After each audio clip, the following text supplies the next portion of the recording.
What's up, guys? Welcome to Daily Dose of Reddit. This is your host, Zach, and today's subreddit is r/ProRevenge. Okay, so today we're just reading one story because it's very, very long, and it's called "Coworker Screamed in My Face, Triggering an Anxiety Attack, Tries to Fight My Boyfriend, and Somehow Got the Boss on His Side for All of It. Neither realized I'd have rock-hard evidence of everything for HR. Plus a cameo of way too much sexual harassment." I'm sorry, guys, it's just... I don't like it when a title is just way too short. It's disappointing. I'll read it anyway.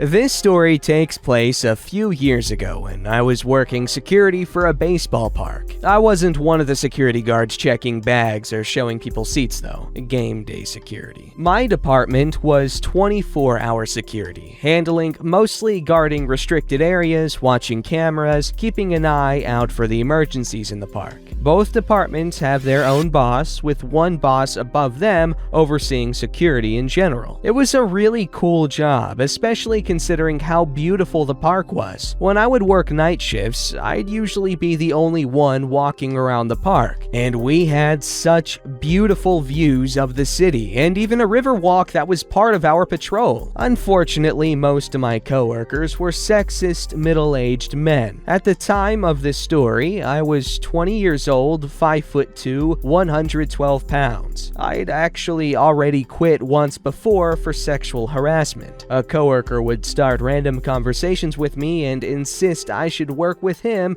just to spend as much time as he could with me. Then, behind my back, insisting to everyone I wanted him, as well as making comments about the size of my chest and insisting that women with larger breasts were more sexual. It was hard enough being in a position where I needed to maintain some respect and authority in order to keep people safe without being treated like a streetwalker every day. I tried telling my first boss, who we will call Frank, and he said he'd talk to him, but it never stopped, and then eventually Frank was transferred. I found out basically as soon as he left that he'd been saying all the same things. He never actually had any respect for me as security, which was a little devastating, but I at least knew I'd done good work. At this point, his security, Big Boss, took over, so I tried to approach him to get the coworker to stop. He said, and I quote, "Well, as a woman in a male-dominant profession,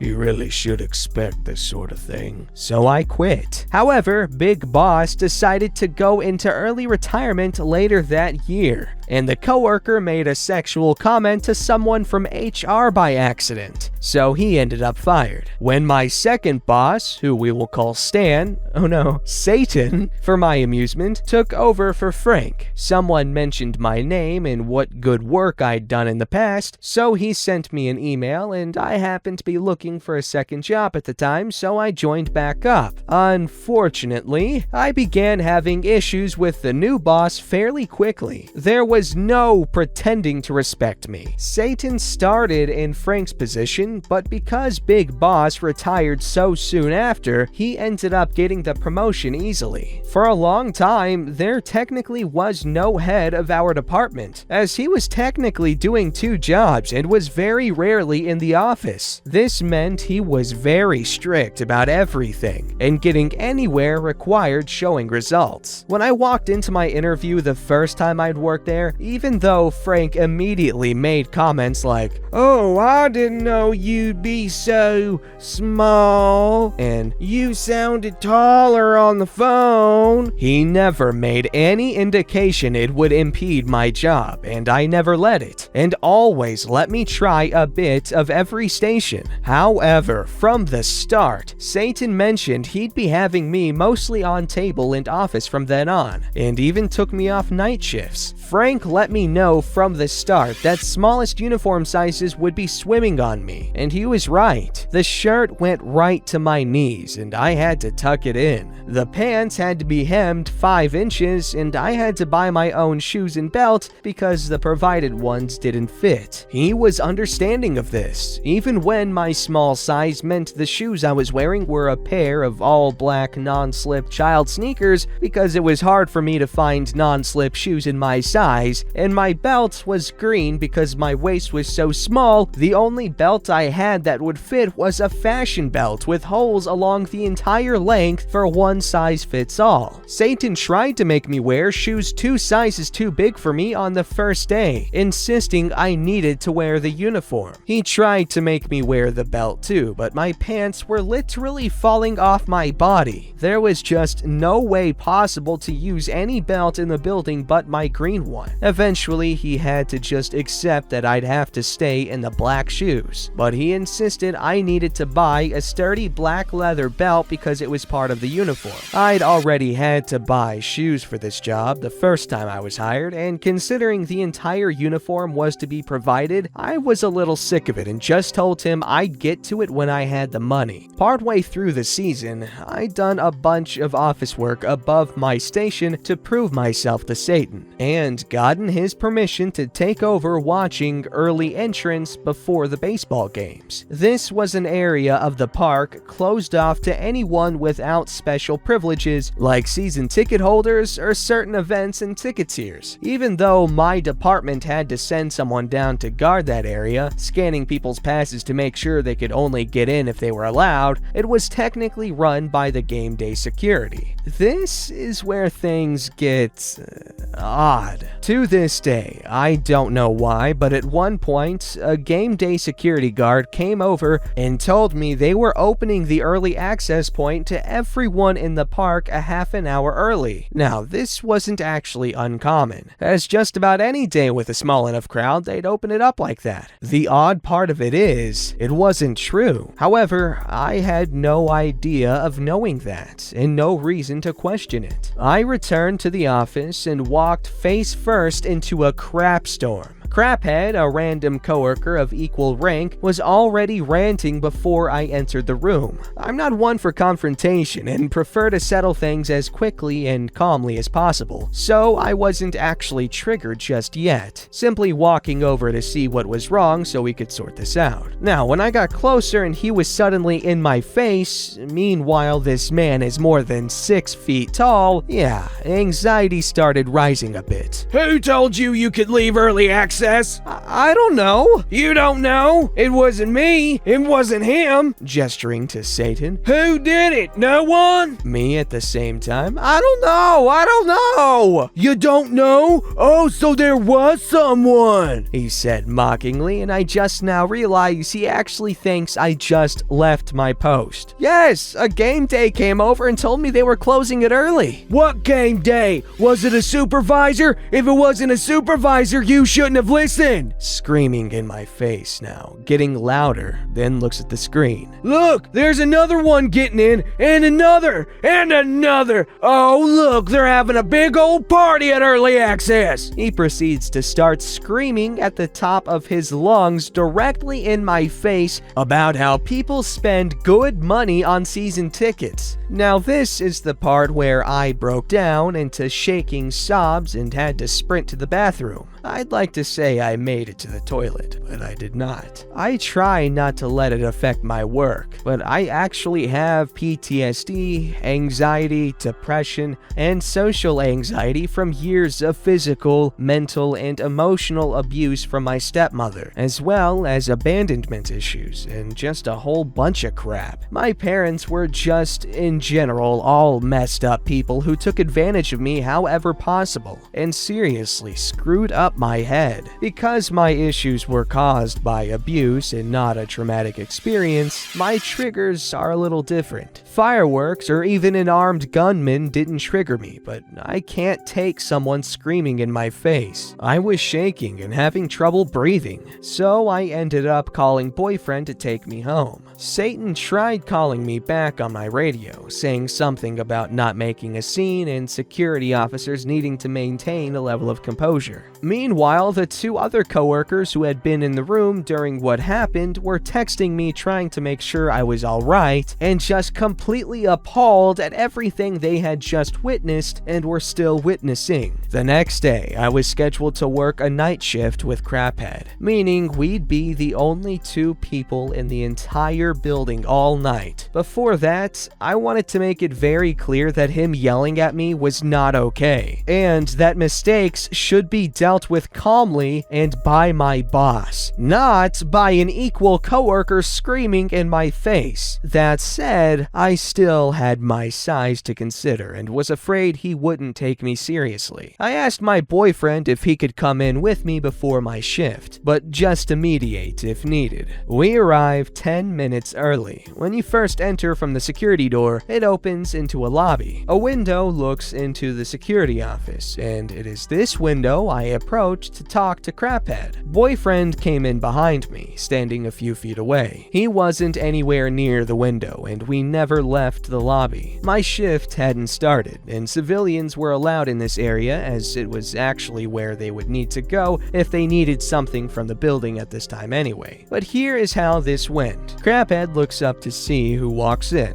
sees boyfriend walking behind me and frowns. What are you doing here? He's my boyfriend. Get out! What? No, what? No, you! Get out! He points to my boyfriend in the door. You think you're just gonna come in here like this? Craphead, stop. He's just here so I can talk. Shut up! What the hell do you think you're doing, bringing him in like this? Hey, don't talk to her like that. Oh, you wanna go? You wanna go? Let's go! He stands up and starts coming around to leave the office, which is a very long walk from the window to the door. Yeah, we were done with that bullcrap. Boyfriend and I were already almost at the door by the time he came out, yelling about how he was banned and never allowed inside the building again, for us to get out, etc. I sent my boss a long text recounting the events, then went home and got some sleep. The next day, I had an afternoon shift. I had already planned on talking to Satan, so it was a relief when I was called into his office. I didn't expect to get scolded. This man gave me a verbal warning for walking out on my shift, like I wasn't being screamed at to leave. When I pointed that out, he claimed Craphead was only telling boyfriend to leave and about how he'd already gotten a text saying what happened before he got mine. And that's when it clicked. Craphead got to Satan about the incident first, so my recount didn't matter. He even tried acting like my boyfriend was actually banned, despite the fact I'm part of the department who would handle that, so I know the proceedings and all the information that needs gathered. This man didn't care about the truth. He cared about sweeping any issue under the rug as fast as possible, and to him, I was just a ball of little issues. So I sat there, nodding my head like a good little soldier and waited. And then, finally, after one more request to buy a black belt ASAP, he sent me out. I immediately went to the office, checked who is on night shift, seeing it was a coworker we will call Snake and someone else, then asked the someone else if I could switch. They said yes, and my plan was set. I'm noticing some of these Metal Gear code names. Big Boss, Snake. Just saying guys, Big Boss turns out to be Naked Snake. So, yeah. That night, I told Snake he could take the first patrol. While he was gone, I used my security access to my full advantage. pulling up video evidence of both of Craphead's blow-ups. I used my phone to record copies of everything I needed, and thanks to all the office work I'd been doing, I knew exactly what way to mark the timeline of events according to our protocols for incidents. I wrote up all the reports myself, gathered my evidence, then left a note on Satan's desk. By the time Snake came back, I was completely done and ready to expose the truth and get justice.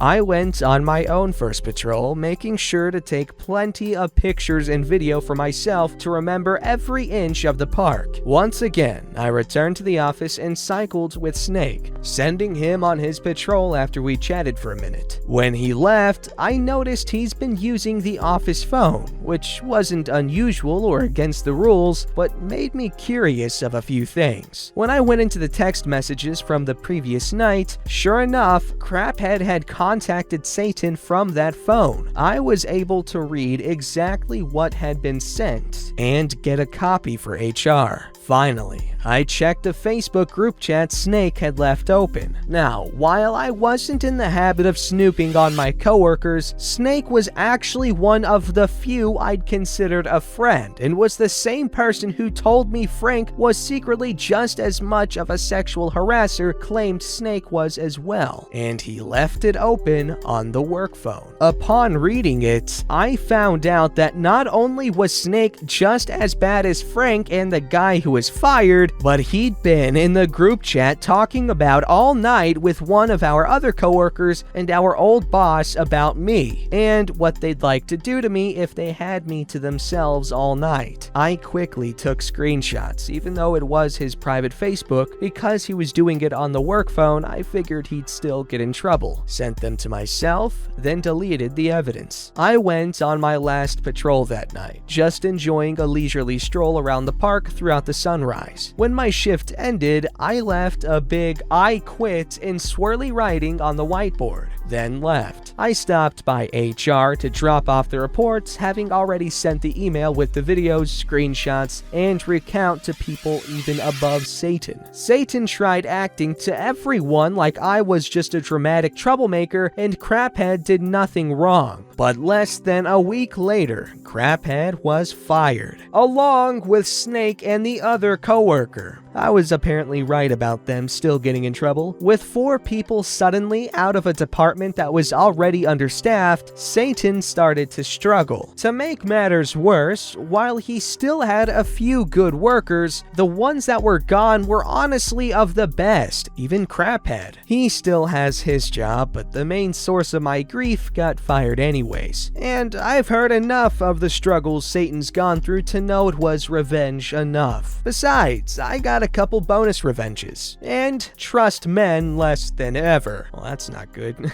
Well, it sucks that she was forced into a somewhat hostile work environment, but good thing she got out of it. OP, I hope you find success in the future, and you also find a lack of, sexism in the workplace, which is not a good place to have it. Not that it's good anywhere. Don't forget to like, subscribe, and hit that bell to never miss an episode.